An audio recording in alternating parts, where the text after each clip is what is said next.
ने और लालू यादव को मजबूती करने में शहाबुद्दीन साहब का भी बहुत बड़ा योगदान रहा है।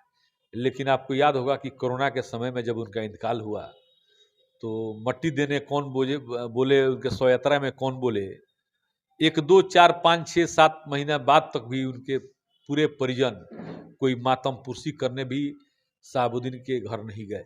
में जब नीतीश कुमार लालू यादव के गोद में खेलने लगे तो लगभग वो पंगु हो चुके हैं। शासन प्रशासन से उनका कोई नियंत्रण नहीं रह गया है। लालू यादव और शहाबुद्दीन साहब में बहुत अच्छा संबंध रहा। लालू यादव का इतिहास रहा है कि लालू यादव कभी शिवानंद तिवारी से मधुर संबंध रहता है, कभी उनको लात मारते हैं। किसी जमाने में नीतीश कुमार के बहुत अच्छे मित्र थे, उनको लात मार दिए। तो ऐसा कोई सगा नहीं जिसको लालू यादव ने ठगा नहीं। 2000 में जिस समय लालू यादव की जोड़ तोड़ से सरकार बन रही थी और कांग्रेस के विधायक विजय शंकर दुबे के नेतृत्व में एनडीए की ओर भगने को तैयार थे, उस समय शहाबुद्दीन ने मेड़ बांध करके, देहात में कहावत है, और घेर घार करके कांग्रेस के विधायकों को और लालू की सरकार बनाने का काम किए थे लालू यादव। नमस्कार। भारतीय जनता पार्टी के कद्दावर नेता और बेतिया लोकसभा क्षेत्र के प्रभारी विनोद कुमार सिंह जी मेरे साथ हैं और हालिया जो राजनीतिक घटनाक्रम है बिहार और देश के उन तमाम बिंदुओं पर चर्चा करेंगे और इनके विचारों से आपको रूबरू कराने का एक छोटा सा प्रयास करेंगे। बहुत स्वागत, बहुत वंदन और बहुत बहुत अभिनंदन है। बहुत बहुत धन्यवाद शंभू जी, आपको भी धन्यवाद और आपके दर्शकों को भी बहुत बहुत धन्यवाद। बड़ी चर्चा है भैया, सुन रहे हैं कि लालू जी एक बार पुनः हिना मैडम को राज्यसभा भेजने की तैयारी कर रहे हैं। कहीं ना कहीं राजनीति के तहखाने से यह संदेश निकल करके सामने आ रहा है कि लालू जी इस बार हिना मैडम को राज्यसभा भेजेंगे। देखिए शंभू जी, जिस शहाबुद्दीन ने राष्ट्रीय जनता दल को खड़ा करने में अपना खून पसीना लगाया था, और आपको याद होगा कि 2000 में जिस समय लालू यादव की जोड़ तोड़ से सरकार बन रही थी और कांग्रेस के विधायक विजय शंकर दुबे के नेतृत्व में एनडीए की ओर भगने को तैयार थे, उस समय शहाबुद्दीन ने मेड़ बांध करके, देहात में कहावत है, और घेर घार करके कांग्रेस के विधायकों को और लालू की सरकार बनाने का काम किए थे लालू यादव ने। और लालू यादव को मजबूती करने में शहाबुद्दीन साहब का भी बहुत बड़ा योगदान रहा है। लेकिन आपको याद होगा कि कोरोना के समय में जब उनका इंतकाल हुआ तो मट्टी देने कौन बोले उनके शव यात्रा में कौन बोले, 1 2 4 5 6 7 महीना बाद तक भी उनके पूरे परिजन कोई मातम पुरसी करने भी शहाबुद्दीन के घर नहीं गए। बेहतर संबंध रहा लालू जी और शहाबुद्दीन साहब के बीच। देखिए, लालू यादव और शहाबुद्दीन साहब में बहुत अच्छा संबंध रहा। लालू यादव का इतिहास रहा है कि लालू यादव कभी शिवानंद तिवारी से मधुर संबंध रहता है, कभी उनको लात मारते हैं। किसी जमाने में नीतीश कुमार के बहुत अच्छे मित्र थे, उनको लात मार दिए।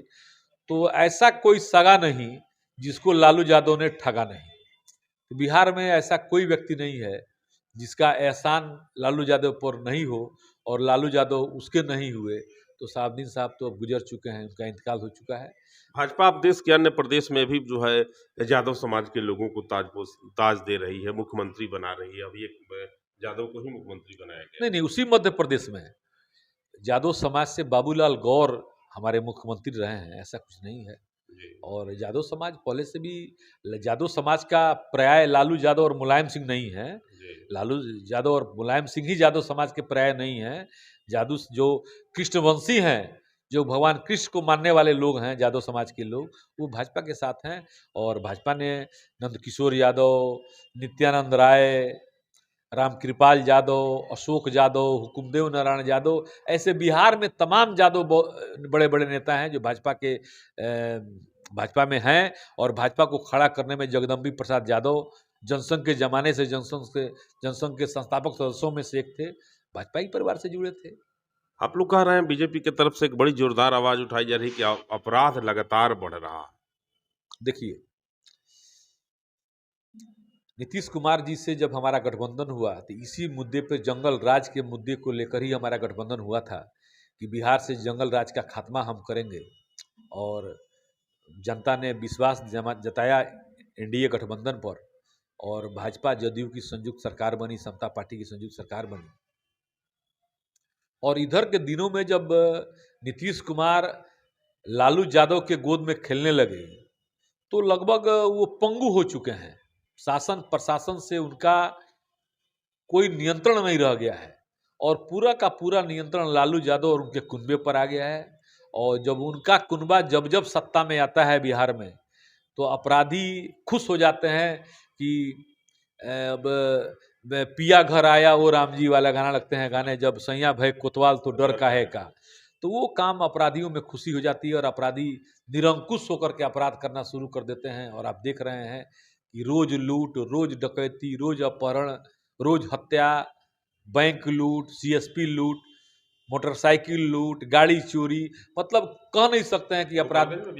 जी, गोपालगंज में एक हमारे परिवार कार्यकर्ता परिवार है हमारा, अशोक शाह, उनके भाई महेश शाह की हत्या जो एक मंदिर में, शिव मंदिर में पुजारी थे, और वहाँ के स्थानीय अपराधियों ने कर दिया है और ताल ठोकर किया है। वहाँ के स्थानीय सीओ के सामने बोला कि तुमको बूटी बूटी काट देंगे, और वही काम किया, बूटी बूटी काट दिया। लेकिन गोपालगंज की पुलिस कान में तेल डालकर सोई रही और माझागढ़ का जो थानेदार है उसको कहता रह गया, उस पीड़ित का परिवार, उसके परिजन कहते रह गए कि बड़ा बाबू मदद कीजिए, मदद कीजिए, जांच कीजिए। लेकिन बड़ा बाबू कान में तेल डालकर सोए रहे और अपराधियों ने नृशंस हत्या, मतलब क्या कहा जाए, उतना विभत्स हत्या शायद मैं अपने जिंदगी में अभी तक नहीं देखा हूँ। बीजेपी क्या कर रही है? बीजेपी आज हमारा प्रतिनिधिमंडल डीएम और एसपी से मिलने जा रहा है। डीएम एसपी से आज मिल करके हम मांग रखेंगे कि जल्द से जल्द अपराधियों की गिरफ्तारी हो, नहीं तो हम चुप नहीं बैठेंगे। और परसों हमारा महाधरना आयोजित है जिसमें बिहार विधानसभा के विरोधी दल के नेता आदरणीय श्री विजय कुमार सिन्हा जी मुख्य अतिथि के रूप में उपस्थित रहेंगे और हम यहाँ धरना के माध्यम से स्थानीय प्रशासन और बिहार सरकार को चिताने का काम करेंगे कि कान में जो रुई डाल के सोई है सरकार वो जगे, और नहीं तो फिर हम सड़कों पर उतरेंगे और सड़क से सदन तक इसकी लड़ाई लड़ेंगे। हम चैन से बैठने वाले नहीं। जातिगत जनगणना का क्या प्रभाव दिखा जो 3-4 राज्यों में अभी चुनाव हुआ, जहां भाजपा की 3 राज्यों में प्रचंड बहुमत से सरकार भी बन रही है? जातिगत जनगणना का वहां क्या असर?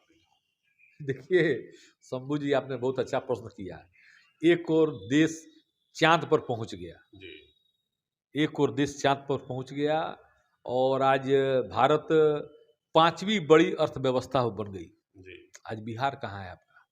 बिहार का कहीं नामो निशान नहीं है। कुछ दिन पहले इन्वेस्टर मीट किए थे नीतीश कुमार जी। मुझे लगता है कि फर्जी तरीके से या जितना भी इन्वेस्टिंग हुआ, बगल के उत्तर प्रदेश के एक जिले में उतना इन्वेस्टमेंट हुआ है। तो देश कहाँ से कहाँ चला गया और अभी ये जातिगत गणना करने में ही परेशान हैं। जहाँ पे नौकरी नहीं है इनके पास, बेवकूफ़ बना रहे हैं लोगों को, इसका खामियाजा भुगत लिए लोग। नहीं, अभी तो बनारस जाने वाले थे, इसी 24 तारीख को बनारस में रोहड़िया में उनकी एक सभा होने वाली थी। जेडीयू के लोग कह रहे हैं कि वहाँ की सरकार जो है, जिस कॉलेज में सभा होनी थी, वहाँ के कॉलेज प्रशासन को इतना डरा दिया गया कि अगर तुम जेडीयू के सम्मेलन के लिए अपना कैंपस देते हो तो तुम्हारे कॉलेज की मान्यता रद्द कर दी जाएगी और पूरे कॉलेज पे बुलडोजर चला दिया जाएगा।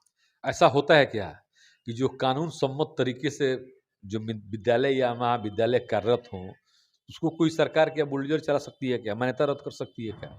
ये सब अनर्गल बात है। इनको कुछ करना वरना है नहीं क्या? अभी तो चुनाव लड़े थे मध्य प्रदेश में जा करके, 100 सीटों पर लगभग सबको लगता है चुनाव लड़े थे और आधे से ज़्यादा सीटों पे इनके उम्मीदवारों का 100 से भी वोट कम मिला। इनकी क्या बिसात उत्तर प्रदेश में? और नरेंद्र मोदी के खिलाफ सपना देख रहे हैं, वो सपना कभी इनका साकार होने वाला है? कौन मॉडल लेकर के जा रहे थे ये बनारस? मॉडल तो यही इनका है, दारू सप्लाई, दारूबंदी का ढोल पीट रहे हैं और उससे जितना दारू लोग बंद नहीं हो रहा, उससे ज़्यादा दारू बिहार में आ रहा है। जहरीली शराब पीने से लोग मर रहे हैं, अपराध बढ़ गया है, जंगल राज, दारू, यही तो मॉडल इनका है। यही लेके जाएंगे। हाँ, और प्रश्न पेपर लीक, भ्रष्टाचार। एक गरीब आदमी 2-4 पैसा जोड़ करके 1-2 कट्ठा देहात में जमीन लिखाता है कर्जा पैंचा ले करके, और दाखिल खारिज में 5,000। वो भी समय से नहीं होता। समय से नहीं होता है, 5,000 दीजिए, नजराना दीजिए, दौड़िए। तो यही मॉडल दिन का है विकास रोड। इसी मॉडल के आधार पे ही कह रहे हैं कि हम प्रधानमंत्री बनेंगे और पूरे देश में घूम करके विपक्षी दलों के जो बड़े नेता हैं, लगभग 10 से ज़्यादा उसमें मुख्यमंत्री हैं, सब लोगों को एकजुट कर रहे हैं। कहाँ कौन मान रहा है इनको? तो लालू यादव इनको सब्जबाग दिखाए, चने की झाड़ पे चढ़ा दिए कि आप अब देश का नेता बनिए, प्रधानमंत्री बनिए और सत्ता हमारे बेटे को सौंप दीजिए। कह तो रहे थे, जमुई के या कहाँ के सभा में एक दिन सुने थे, कहे कि जी अब जितना विकास हम कर सके, अब आप लोग तेजस्वी को आशीर्वाद दीजिए और शेष जो विकास बचा है वो तेजस्वी करेंगे। तो तेजस्वी को मुख्यमंत्री बना दें, हम तो चाह रहे हैं बना दें तेजस्वी को मुख्यमंत्री। बना भी तो नहीं रहे हैं तेजस्वी को, जी। बना नहीं रहे हैं। इनका मेमोरी लॉस हो गया है ये। कभी कुछ बोलते हैं, कभी कुछ बोलते हैं। अभी बायोलॉजी पे ज्ञान दिए कुछ दिन पहले विधानसभा में, विधान परिषद में। अब तेजस्वी को मुख्यमंत्री बना रहे हैं, कभी प्रधानमंत्री बन रहे हैं, कभी संयोजक बन रहे हैं इंडी गठबंधन के। तो ये मेमोरी लॉस। बायोलॉजी वाला बयान तो बहुत कुछ गलत नहीं। अब बताइए, ये मतलब इस प्रकार से गंदी बात विधानसभा के पटल पर जहां महिलाएं हो, अगर हो सकता है कि नीतीश कुमार जी अपने परिजनों से अपने घर में इस प्रकार की बातें करते हों। हमारे सभ्य समाज में इस प्रकार की बातें तो नहीं सड़क पे होती है, सब लोग समझदार हैं। इस तरह से अश्लील बात, संविधान को उन्होंने तार तार कर दिया विधानसभा। चिराग जी भी एक दिन कह रहे थे, परसों उनका एक बयान सुन रहे थे कि उत्तर प्रदेश के अयोध्या में अगर मर्यादा पुरुषोत्तम भगवान श्री राम के जन्मस्थली पे उतना भव्य और दिव्य मंदिर का निर्माण हो रहा है, तो फिर जनक दुलारी जो मैया सीता जी हैं, मैया सीता की जन्मस्थली पे बिहार सरकार मंदिर का निर्माण क्यों नहीं कर। बिहार सरकार नहीं कराएगी ना। बिहार सरकार माता सीता के नाम से बिहार जाना जाता है, और माँ जानकी के बिना राम अधूरे हैं।